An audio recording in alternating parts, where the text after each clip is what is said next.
Alarm goes off at 7 in the morning. Check phone. Shower. Dress in professional uniform. Breakfast, if there's time for it. Hop in the car and prepare for rush hour. Work from 9 to 5. Deal with the boss. Deal with the seemingly endless stream of emails. Deal with the intern who you're trying to delegate work to but always end up doing yourself. Hide mistakes, act busy, smile when you are handed near impossible deadlines, argue with your consciousness but agree with your boss. Watch the clock, smile again. 5 o'clock. Back to your car for the evening commute. Home again. Try to act human with your partner. Cook, eat. Watch an episode on Netflix. Or two, after all, you had a rough day. Answer one last email and then, finally, bedtime. 8 hours of sacred oblivion, if you're lucky. Do you recognize yourself? People living this life is not making a living, they are making a dying. If someone points a gun to your head and asks, your money or your life, you know that you'd instantly give over your wallet. Yet, this is how many people live, whether intentionally or unintentionally. They are valuing their money higher than their life. This summary will teach you to think differently about money, which in turn will lead to a point where you no longer must choose. So the next time someone asks you, your money or your life, you'll be able to say, I'll take both, thank you. Takeaway number 1, decide your own enough. This is the starting point. Enough is not too much, not too little, but just right. If you don't learn about your enough, you'll never be satisfied, because more is a battle with an endless horizon.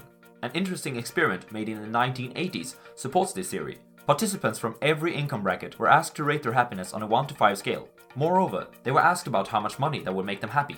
The results? There was no significant difference between the top and bottom earners on the happiness scale. Additionally, they all had similar answers to how much money that would make them happy. They all stated 50% more than what I earn today. Researchers who have investigated the subject of money versus happiness have concluded that beyond a certain level of sufficiency, more money does not equal more happiness. Currently, this level is believed to be around $75,000 a year. Consider the so-called fulfillment curve. The graph correlates money spent to the fulfillment we feel from it. Before survival is secured, every penny seems to be shooting our satisfaction and fulfillment through the roof. Even when adding comfort and a few luxuries, fulfillment is increasing. It is important to notice when the curve starts to level out though. If you have 10 suits, but you rarely use any of them, you are probably enjoying shopping more than having and using. Most likely, you have ended up in the negative slope of the money fulfillment equation, where each additional new purchase only adds distress and distraction rather than satisfaction. It's important to notice when this starts to happen. At the top of the curve is the point of enough, and even though the amount of money that must be spent before reaching it differs from person to person, everyone has such a point. Remember that most of our needs, up to a certain point, can't be filled by new toys.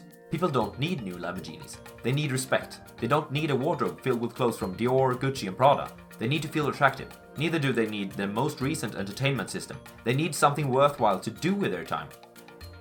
Takeaway number 2. Compare your lifetime income to your net worth.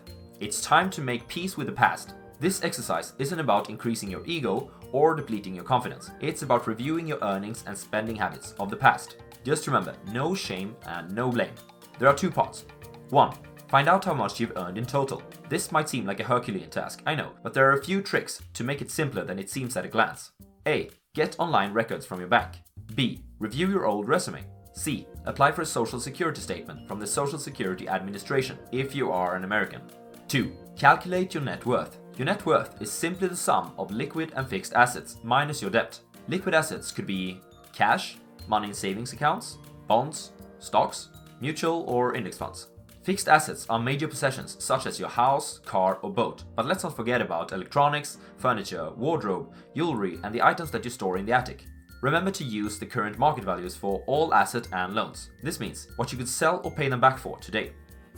Why should you do this? Because it's a great way of reassessing your prior financial choices. Many persons live their financial lives without direction or consciousness. They are like someone driving around without a destination, spinning their wheels and burning gas, but they're not getting anywhere. This step gives you the opportunity to take conscious decisions about the future of your financial situation. Maybe you realize that you haven't got too much to show for in assets compared to your lifetime earnings. Good! Then use this as a motivation for turning that trend around. Or on the other hand, maybe you realize that you have enough assets so that if you distribute them correctly, you can be financially independent immediately. Even better! Takeaway number 3. Calculate your true hourly wage. I'm going to give you a moment to think about the following question. What is work?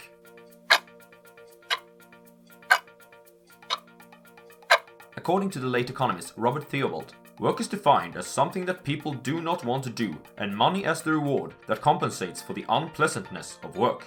Maybe your definition of work isn't as depressive as this one, but consider these various purposes that work can be and think about which ones that applies to yours. Work is earning money, a sense of security, tradition, everyone works, service, to contribute to society and the world, learning, acquiring new useful skills, be stimulated and challenged, power, influencing other people, socializing, feeling like a part of a larger community and enjoying connecting with others, time structuring, give order and rhythm to life. How many of these applies to your job? The important point to notice here is that work has two separate functions, a financial function and a personal function. Paid work, which people usually refer to as work, on the other hand, only have one, getting paid. Why? Because all the personal functions listed here are equally available in unpaid work activities. We have too high expectations on our paid employment when we think that it's going to bring us all of these. This is supported by the fact that, according to a 2014 report, only 43% of Americans said that they liked their jobs. With this in mind, it does make a lot of sense to maximize how much money you get from each hour you spend at your paid work, as other activities are equally good, if not better, as personal functions. You do this not out of greed or competition, but out of self-respect and appreciation for life. The median yearly wage for the Swedish population is approximately $30,000. Let's say that people work on average 40 hours a week, 45 weeks a year. This includes 5 weeks of paid vacation plus additional days off, such as Christmas Eve. Some people would say that the hourly wage for the median Swede is therefore 30,000 divided by 40 times 45, which is equal to $16.5. But this estimate is too generous. What about all the other activities that you wouldn't have done if it wasn't for your work?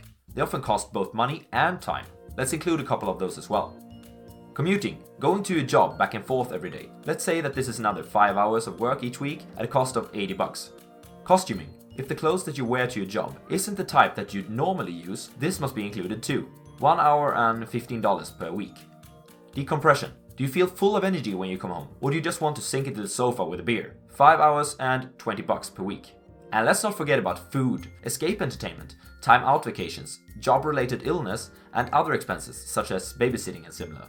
When we add these hours to working hours and subtract their cost from yearly income, we find that the median Swede is earning $6.1 per hour. And this is pre-tax even. After taxes, it would be even lower, around $4.5. With this number in mind, we can move on to the next takeaway. Takeaway number 4. Money isn't dollars, euros, or Swedish crowns even. It's life energy. After this, there is no turning back. You take the blue pill, the story ends. You wake up in your bed and believe whatever you want to believe. You take the red pill, you stay in Wonderland, and I show you how deep the rabbit hole goes. Remember, all I'm offering is the truth, nothing more. Your one and only asset and the only true currency is your life energy. This is also a currency that you can never get back. As you are trading your hours for money every day at your job, you can easily calculate how much each of your expenses costs in the form of life energy. For instance, if you earn $4.5 per hour, as in our previous example, here's how much a few items truly costs. A brand new Volvo V60, 972 working days. Your Spotify account, a quarter of a working day per month. A night at the club, 2 working days. A restaurant visit, 1 working day.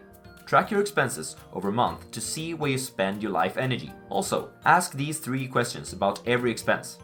1. Did I receive fulfillment, satisfaction, and value in proportion to life energy spent? 2. Is this expenditure of life energy in alignment with my values and life purpose? 3. How might this expenditure change if I didn't have to work for money? Mark each of the questions with a plus, an okay, or a minus, or plus 0 minus in the case of the third question.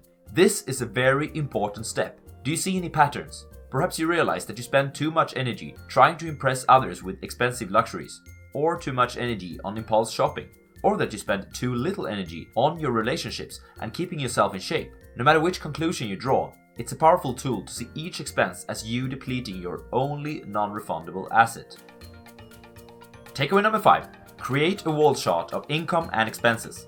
Now that we realize that paid work and expenses are life energy consumed, it's time we find a way to conserve this one important asset. Tracking your income and expenses each month is the starting point on this journey. Put up a large piece of paper on a wall where you can see it daily. Along the x-axis, you track months, and along the y-axis, you track dollars earned/dollars spent. Plot for each month your income and expenses. Use different colors for the 2 categories. Connect each month with a line. There are 2 keys to making this process work for you. 1. Start. 2. Keep going. It is common wisdom that a journey of 1,000 miles starts with a single step.